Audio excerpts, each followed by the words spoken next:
Hey everyone, welcome back to Window Seat Studies. I hope you all are doing well.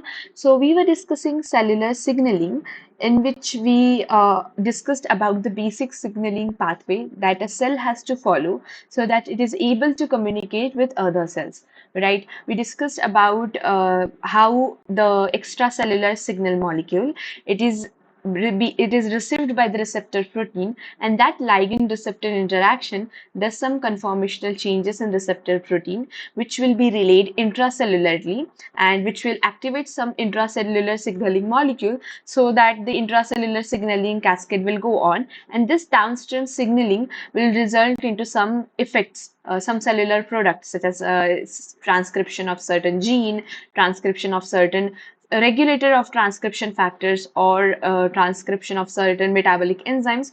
So this will result into some effector proteins, right? So we discussed in detail about the cellular signaling, basic cellular signaling pathways. Then we started discussing about the receptor proteins that are present on the cell surface. So we have already discussed about GPCR, which is a family of receptor proteins which is being coupled with the G protein.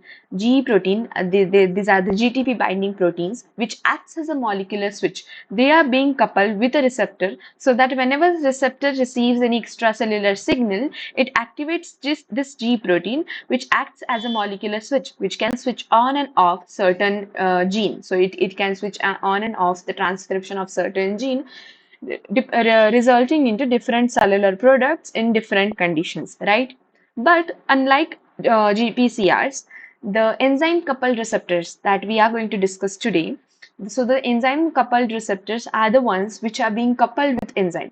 The basic, the basic structure of the receptor protein for the GPCR is like, let's say that this is a plasma membrane, right? So this is a plasma membrane. This is the exoplasmic leaflet, and this is cytoplasmic leaflet,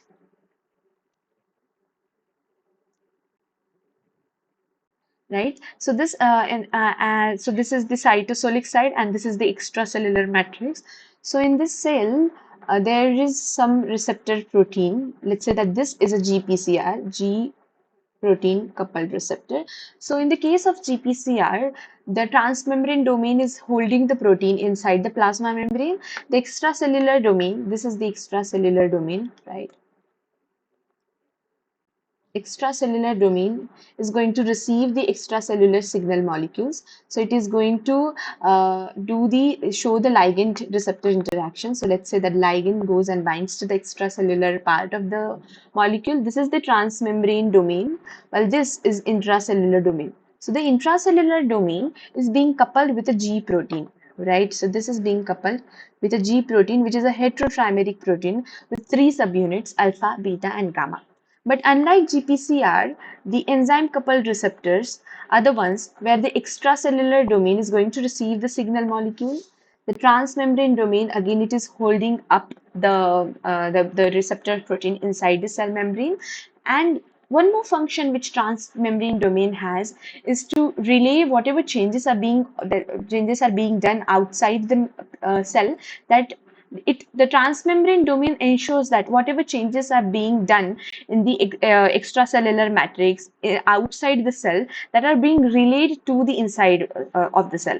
So like imagine a wall standing between you and your friend, right? So whatever message you have to convey from that to your friend from the wall, so this is the wall, you are standing here and your friend is standing here, right? So for you to signal your friend, for you to relay some message to your friend, you need this wall, you need to, you need a window in this wall, right? So you need to have a way so that whatever changes are being done from your side, from this side, that are being conveyed to this side, right? So let's say that this wall is transparent. So whatever signal, whatever hand gestures you are going to do from this side, they will be conveyed to this side. In the same way, transmembrane domain is very crucial, very important in the signaling pathways, in the signaling of the cell, because whatever changes are being done on the exoplasmic side, on the extracellular side, that changes will be conveyed on the intracellular side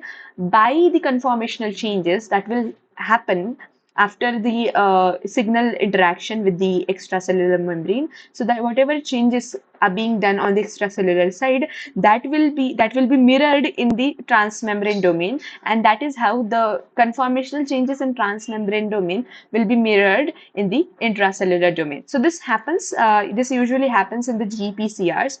What happens is that whenever signal molecule interacts with the extracellular domain, the the transmembrane alpha helices. So the transmembrane domain in the case of GPCR, it's the alpha helix. Okay, so let me draw an alpha helix. So the alpha helices of the transmembrane domain, they rearrange themselves, right? So whenever extracellular signal comes and binds to the extracellular domain, that will result into some conformational changes, and that is going to induce conformational changes in the transmembrane domain, and that is how whatever changes are being done extracellularly, that changes will be conveyed to the intracellular side. So transmembrane domain is acting as a middleman, right? I hope you are getting this situation. So it is helping, it is helping the cell to sense its environment, right? So to sense, okay, that in my extracellular part, those are the changes that are going on, and that is why now I need to change my intracellular environment, right? So that is why transmembrane domains are very crucial. So we were discussing about enzyme coupled receptors, right? So we were discussing about how enzyme coupled receptors, they are different from the GPCR. So this is a GPCR, G protein coupled receptor, where this is G protein, right? And this is enzyme coupled receptor. So both of them have extracellular domain, which has same function, which is interacting with the signal molecule, showing the ligand receptor interactions, right? Whereas the intracellular part, the transmembrane domain, as I discussed, it has its job, and the intracellular domain of the receptor, of the enzyme coupled receptor, it is not coupled with any G protein. So it can either have enzymatic domain, catalytic domain. Okay, so whatever primary sequence of the intracellular domain is, that is actually coding for a catalytic subunit, right? So either this intracellular domain can have enzymatic activity, or it can be coupled with inactive enzyme. Okay, so the case could be that this domain, intracellular domain itself, has a catalytic activity, or it is being coupled with some, let's say this is the inactive enzyme. Okay, so that when whatever changes goes on inside on the extracellular side, that will be conveyed through the transmembrane domain, and that is going to result into activation of this coupled inactive enzyme. Okay, so this is how the enzyme coupled receptors, they are different from the GPCRs. The largest group of the enzyme coupled receptors that we are going to discuss today in detail is the receptor tyrosine kinases. Okay, so let's break down the name, receptor tyrosine kinase.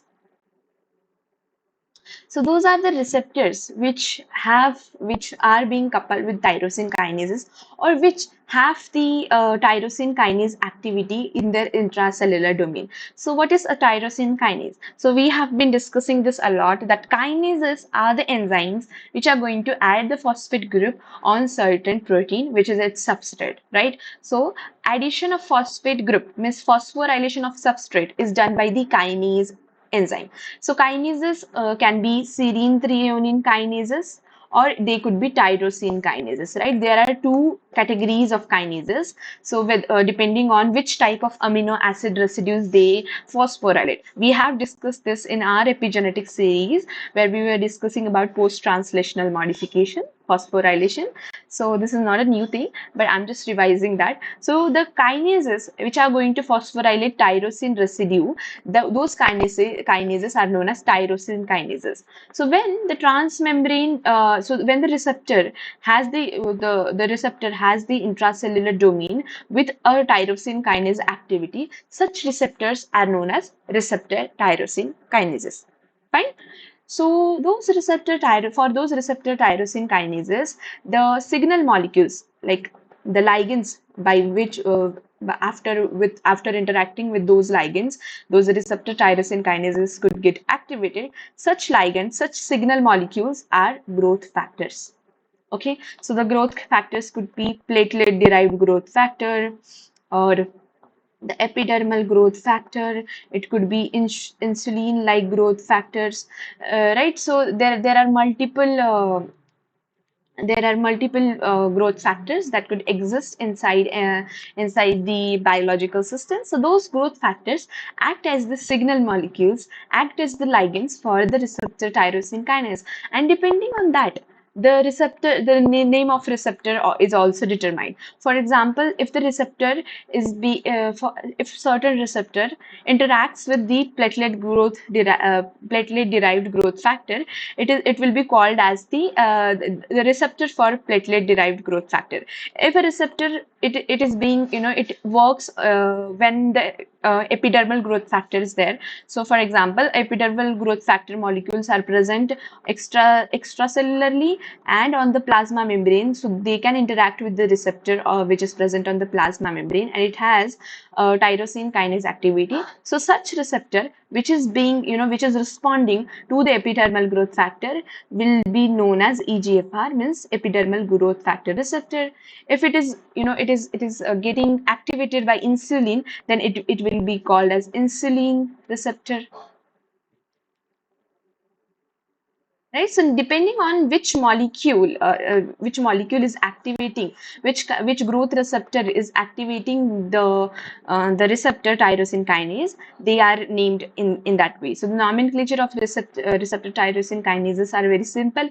EGFR, which is also a receptor tyrosine kinase, which is an RTK, it responds to the epidermal growth factor, right? So that is how receptor tyrosine kinases are named. Okay, so let's now learn about the basic signaling pathway for a receptor tyrosine kinase. Okay, so they have a very distinct way of working. So this is, let me draw it again. Let's just draw it like this. So this is the plasma membrane, okay, where the above side, this is exoplasmic leaflet, and this is cytosolic leaflet, right? So let's say that there are two receptor molecules that are present on this surface. Okay, I'm just simply drawing it like this. Okay, so let's say that this is the receptor 1 and this is receptor 2. Both of them are the RTKs, right? Where the intracellular domain is going to have the kinase activity. So this intracellular domain, which I'm representing with green, okay, let me just write it here. This intracellular domain has tyrosine kinase activity, means it has a kinase domain in it. Okay, so these are the two receptor molecules that are present on the surface of a cell. Okay, so let's assume that certain growth factors, such as, let's say that platelet derived growth factor is present extracellularly. So now this platelet derived growth factor can work on those receptors. So the sometimes signal molecules that are present there, they are present in the dimerized form. So this, let's say that this is the platelet derived growth factor. So the signal molecule which is going to signal, which is going to interact, with those receptor. That signal molecule itself present in the dimerized form. So when in such case, when the extracellular signal molecule is present in dimerized form, it is going to promote into the dimerization of those two receptors. So what will happen? The dimerization will be seen. Okay, so that the signal is being received by the receptor molecules, the receptor proteins. So for a signal molecule to be received, or to be recognized by a cell, we need two receptor proteins. We need two receptor tyrosine kinases on the cell surface. So this is the RTK1, this is the RTK2. Let me draw it again. RTK1, RTK2. Okay, where the receptor tyrosine kinase is where the signal molecule is working, and it is dimerizing those two molecules. And so the dimerization of those receptor tyrosine kinase will result into the physical proximity of the kinase domain. So this dimerization will induce, so first event that happens will be the, you know, first will be the signal arrival. So signal arrival will result into the dimerization. It will promote the dimerization of receptor tyrosine kinases, and that will result into the close proximity, the physical proximity of kinase domains, intracellular kinase domain. So due to the extracellular domain being closer together, now the intracellular domain will also, they will also be in physical proximity, and that is going to result into, that is going to have two effects. Okay, that is going to have two effects. The very first effect is that the physical proximity of kinase domain will activate kinase domains. Okay, so the activation of, because those two kinase domains are together, so that is going to, so big, in first scenario both of them were far away. So due to that, though the kinase domain, the intracellular kinase domain was inactive.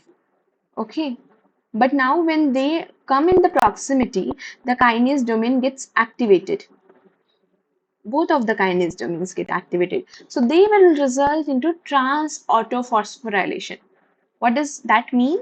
So what will happen, that this kinase domain will phosphorylate the kinase domain of other receptor, while this kinase domain will phosphorylate the kinase domain of other receptor. This is known as transphosphorylation. Okay, it is very obvious from the name. Transphosphorylation means this particular kinase domain, it is going to phosphorylate other kinase domain that is present on the other receptor protein, and this kinase domain will phosphorylate this kinase domain, right? So that due to the so now the phosphate group has been added to both of the tyrosine residues, the tyrosine residues which are present on both of the receptor molecules. So that is going to result into autophosphorylation, because for now the kinase domains, they were activated, but they were not fully activated. But this transphosphorylation will activate the kinase domain properly, in a full activation mode. Those kinase domain, they are going to do the autophosphorylation. So they will add phosphates on some other residues as well, right? So that is going to result into the autophosphorylation. And this is how the close proximity of the kinase domain will have two effects. First of all, it is going to activate the kinase domain, and that activation of kinase domain, it is going to result into trans autophosphorylation. Means first they will phosphorylate, so one kinase domain will phosphorylate other kinase domain, the other kinase domain will phosphorylate back the other kinase domain, the very first kinase domain, and that is going to promote phosphorylation event. So the way I told you that free radical formation is also in the same way. So when one free radical is formed inside a chemical or a biological system, that is going to promote formation of other free radicals. In the same way, one phosphorylation event is going to trigger other phosphorylation events. But the first phosphorylation event is usually the transphosphorylation, and then the kinase domain, once it gets fully activated, it adds a phosphate group to other residues as well. The other residues which are outside the other amino acid residue which are outside the kinase domain, which are a bit unstable, to then to those to the such amino acid residue, the phosphate group will be added, and this whole event is known as trans autophosphorylation, right? So we can say that trans autophosphorylation, this event is going to activate the receptor tyrosine kinases, right? So once the receptor tyrosine kinase does this transphosphorylation, so this transphosphorylation, this is going to result into creating some docking sites. So this phosphorylated residues, these are actually docking sites for the other intracellular signaling molecules. So due to the phosphorylation of tyrosine kinases, certain molecules will come, intracellular certain molecules can come, and they can bind to those phosphorylated sites. Okay, so those transphosphorylation. Okay, so what does transphosphorylation do? Transphosphorylation is creating docking sites for other intracellular signaling molecules. So now those intracellular signaling molecules, they will show their own downstream effects, right? There are multiple intracellular signaling molecules that could be docked, that could bind to those phosphotyrosine residues. One of such intracellular signaling molecules is phospholipase C gamma. Okay, you remember phospholipase C beta that we discussed in the GPCR lectures. So in the same way, phospholipase C gamma also works. So phospholipase C gamma have similar mechanism, similar functioning, similar way of working as that of phospholipase C beta. So phospholipase C gamma will also increase the calcium level inside the cell, and that will result into the activation of protein kinase PKA, right? So the way this happens by the GPCR. So if the question is asked, the calcium ion, the level of calcium ions inside the cell intracellularly, that can be increased by the GPCR signaling, but GPCR works through the activation of phospholipase C beta. But by the RTK signaling, if you have to use RTKs for the increase in the calcium levels inside the cell, so RTK works via phospholipase C gamma. Okay, so this is a very notable point. So this is how the intracellular signaling molecules such as phospholipase C gamma, SRC proteins, so they are going to do the intracellular signaling, right? So that is not the point of focus now. We will be discussing this in some other lectures, that how the RTKs, they are going to do some they are going to have downstream effects. So what downstream effects those have, that is not the point of concern here. The basic signaling pathway is something like that. Okay, so the major family, the major receptors that belong to this RTK family, they usually act through this signaling pathway. They usually have this same generalized signaling pathway, that they will get dimerized. Okay, the receptor, they are, they are present as inactive monomers. Okay, so those inactive monomers, they get dimerized, they get activated due to the presence of a signal molecule, right? And that results into the physical proximity of the kinase domain, intracellular kinase domain, which is going to activate them and result into the trans autophosphorylation, which will create docking sites for the intracellular signaling molecule. So this is the basic pathway of how the receptor tyrosine kinase, they carry out the signaling. But there's one in some cases, though instead of presence of inactive monomers, the dimers, they are already present inside the cell. So this is the case of the platelet derived growth factor. But in some other cases, such as insulin, like insulin receptors, so unlike this platelet derived growth factor receptor, okay, unlike those receptors, the insulin receptor are the one which are already present in the dimer form. Okay, so here you can see that the receptors are present in inactive monomer form, but insulin receptor, they are present in the dimer form inside the cell. So this is the cell surface where they are present in the dimer form. And what happens is that signal molecule comes and binds to this dimer, and it triggers some conformational changes which are going to induce the intracellular kinase domain proximity. Okay, so this can also be a case. Usually those RTKs, they are present in the monomeric form, but in some cases such as insulin receptor, the dimer is already present, but that dimer is inactive, and that is getting activated when insulin comes and binds to the receptor, and the intracellular kinase domain, they come in the close proximity, they have the physical proximity, and then they get activated, right? But there's one more exception to this pathway. That is that exception is the signaling which is done by the epidermal growth factor. So epidermal growth factor receptor, EGFR, they are the ones which have a different signaling, okay, which does not get activated by the trans autophosphorylation. I already told you that this event, trans autophosphorylation event, is the one which is activating the kinase domain. Okay, so whenever it is asked that in the case of GPCR, okay, in the case of GPCR, G protein activation. So the activation of GTPase activity of the alpha subunit of G protein, it is going to activate the GPCR, right? So it is going to it is going to result into the triggering of some downstream signaling, right? So in case of GPCR, the GTP hydrolysis or the G protein is the one which is acting as a switch. So that is going to activate GPCR. But in the case of RTKs, the receptor tyrosine kinases, the trans autophosphorylation event is the one which is going to activate the kinase domain, so which is going to activate the signaling. So if we want to summarize it one sentence, then we can say that trans autophosphorylation event activates the kinase domain of receptor tyrosine kinase, which is going to result into the downstream signaling, right? But this is not the case. This is not the universal case. This is not the case for all of the receptor tyrosine kinases. There are always exception to the rules, right?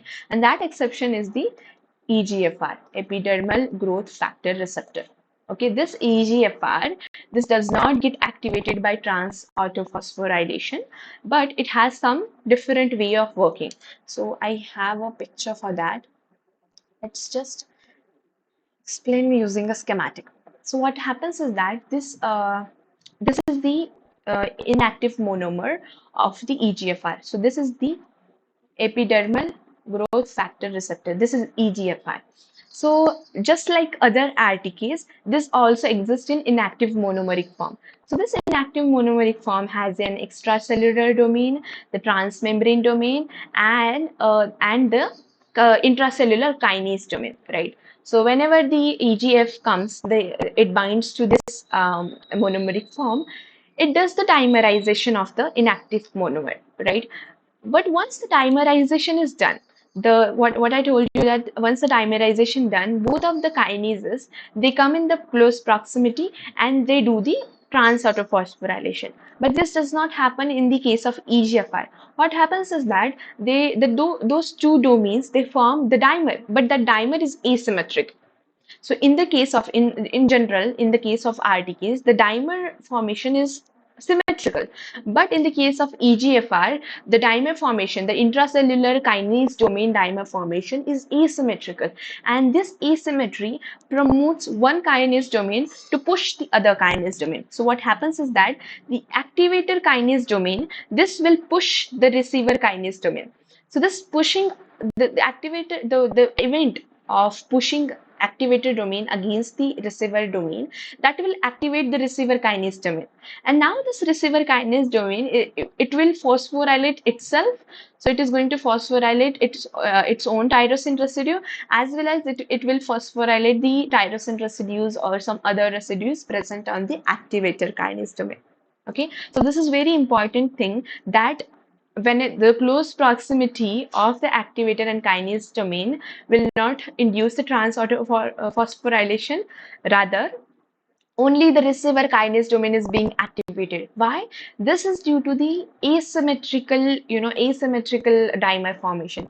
And this is how physical, the physical symmetry or the physical conformations, they are very important for the chemical functions. I've been discussing this throughout the epigenetic series, the cancer bio series and neurobio series, that whatever changes are being done physically, that are going to mirror themselves in the chemical world, right? So if the physical changes occur in the protein, if the physical conformation, the 3D conformation of the protein changes, that is going to result into the change in its activity, change in its function. So if an enzyme, the 3D conformation of an enzyme changes, that is going to result into the change in its catalytic activity. Either it will result into disruption of catalytic activity, or it will just slow down the rate of the catalytic activity, right? So whatever change will be done, so in the physical conformation, that is going to mirror itself in the chemical functioning, right? So here you can see the physical, physical symmetry is changing. So the RTKs, which in general way, in general cases, in general scenario, the other RTKs, they arrange themselves, they dimerize themselves symmetrically, and that is why that induces the trans autophosphorylation.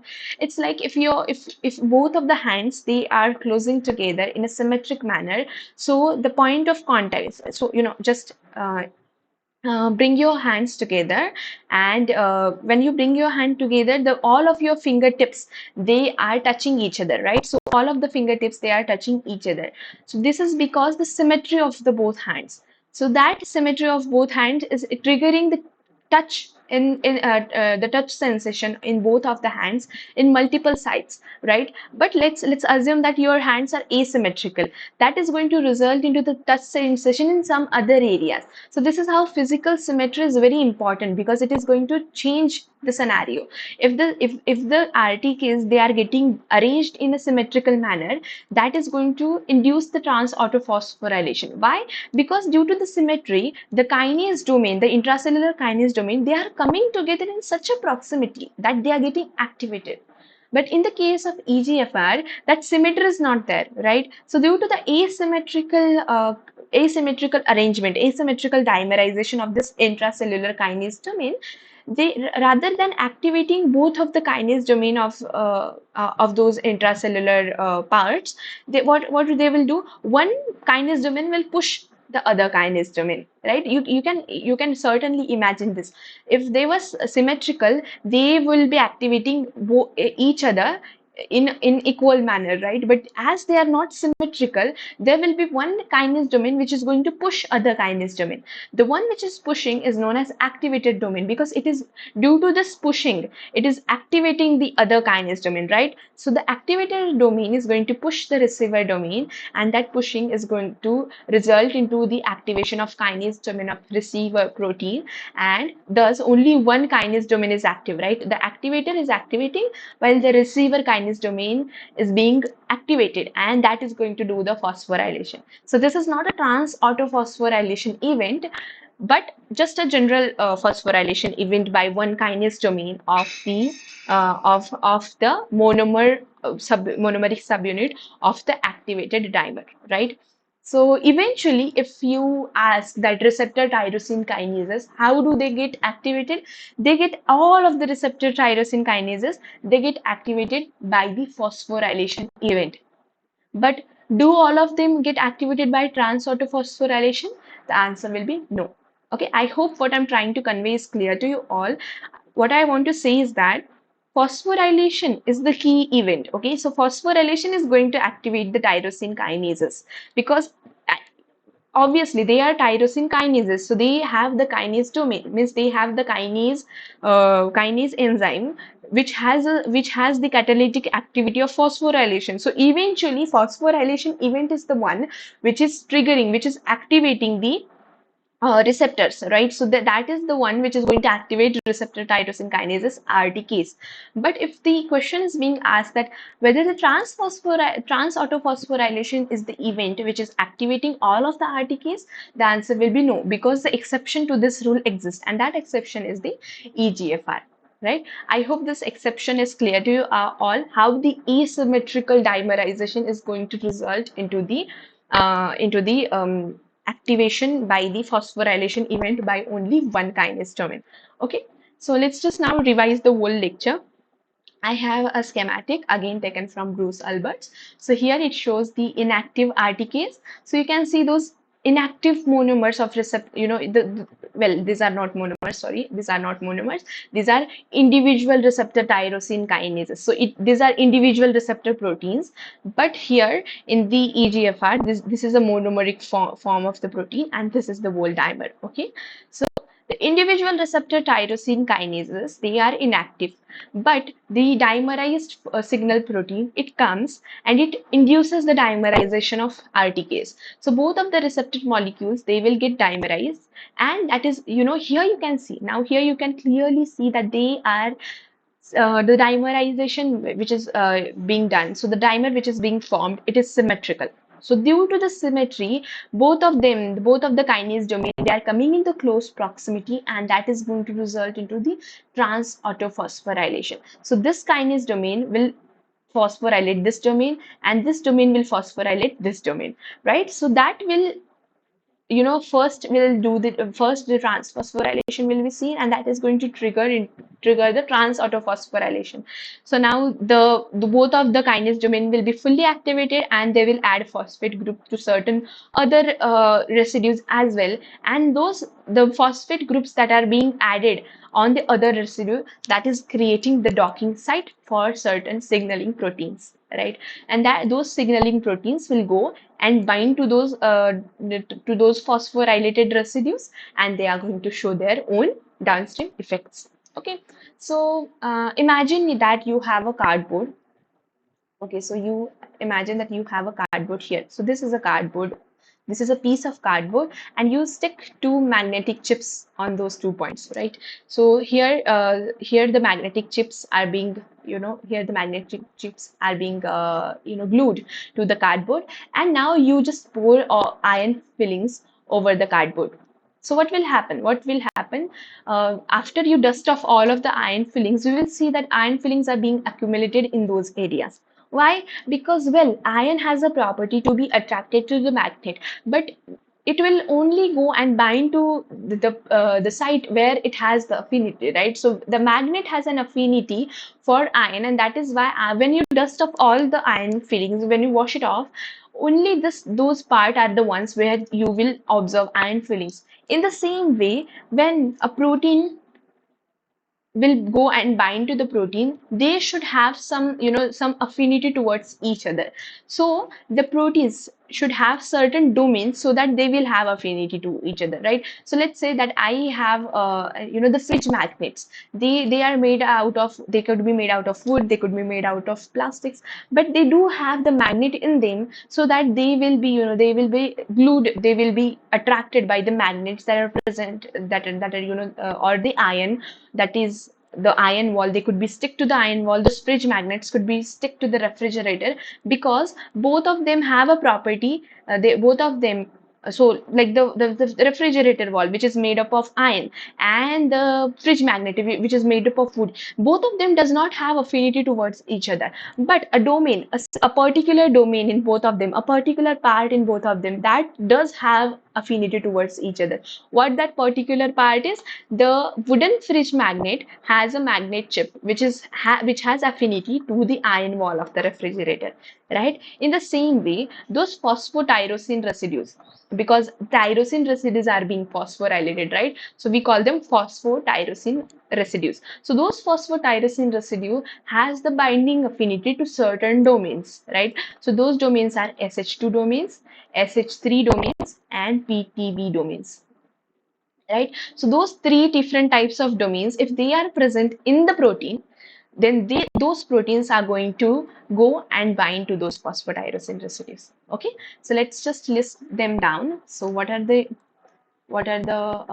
three domains that could be the three domain containing proteins could get attracted to get or they could get bound to the phosphotyrosine residues. So those are SH2 domain containing proteins, the SH3 domain containing proteins, and PTB domain containing proteins. Here the SH2 containing domain proteins and PTB domain containing proteins, well, the full form of the PTB is phosphotyrosine binding proteins. So those proteins are the ones which have the property, which have the affinity to phosphotyrosine residue. So such proteins as well as the SH2 domain proteins, both of them, they bind to the phosphotyrosine residue. Okay, both of them, they get bound to the phosphotyrosine residue, but the SH3 domain containing proteins, they bound to the proline rich sites on the RTKs. Okay, so SH3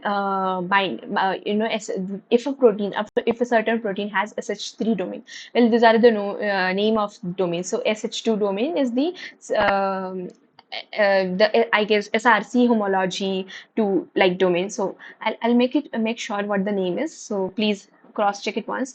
But those SH2 and SH3 domains, they have different different binding substrates. So the SH2 containing proteins which have SH2 domain, they bind to the phosphotyrosine residue on the RTKs, while the SH3 domain containing proteins, they bind to the proline rich sites that are present on the tyrosine, and now they can do their own downstream job, the downstream signaling. Right. So I conclude the lecture here. So this was the basic pathway that any kind of RTK follows, that being getting dimerized upon the arrival of signaling protein, then the activation of kinase domain, which will result into trans autophosphorylation, which will in turn result into the full activation of kinase domain, creating the binding site, docking sites for the signaling proteins.